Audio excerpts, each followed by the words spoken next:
Have you ever wondered what is the difference between the ICD-10 coding guidelines and coding conventions?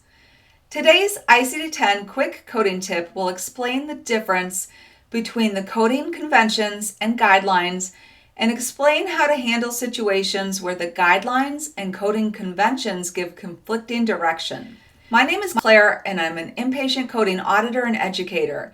In my coding tips and tricks videos, you'll discover valuable insights to help sharpen your medical coding skills and code with confidence.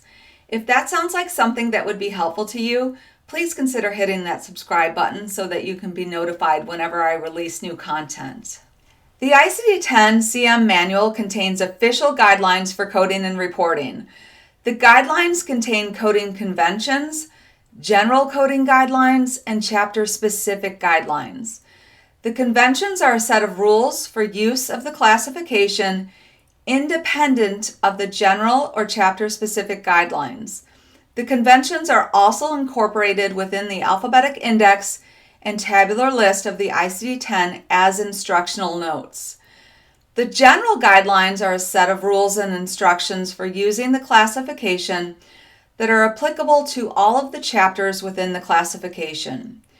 The chapter-specific guidelines are a set of rules and instructions for specific diagnoses and conditions that correspond to the chapters as they are arranged in the classification.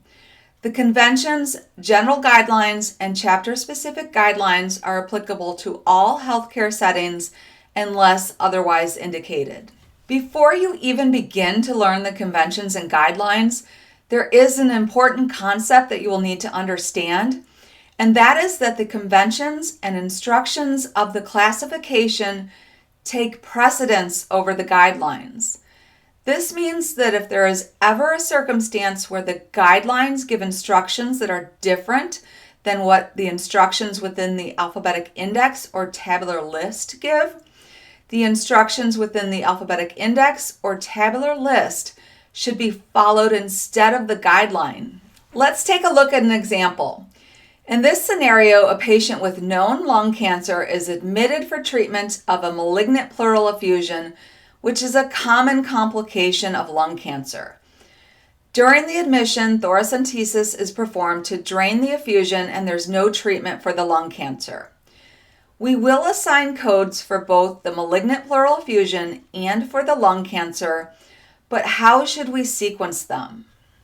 Referring to the Chapter 2 guidelines for neoplasms, we see that there is a guideline giving direction on how to code encounters that are for complications associated with a neoplasm. According to the guideline, when an encounter is for management of a complication associated with a neoplasm and the treatment is only for the complication is coded first, followed by the appropriate code for the neoplasm.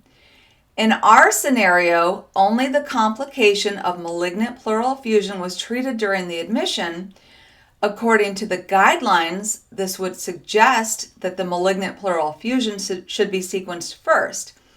However, after looking up the code in the alphabetic index and consulting the tabular, we find that there is an instructional note at code J910, malignant pleural effusion, that directs the coder to code first the underlying neoplasm.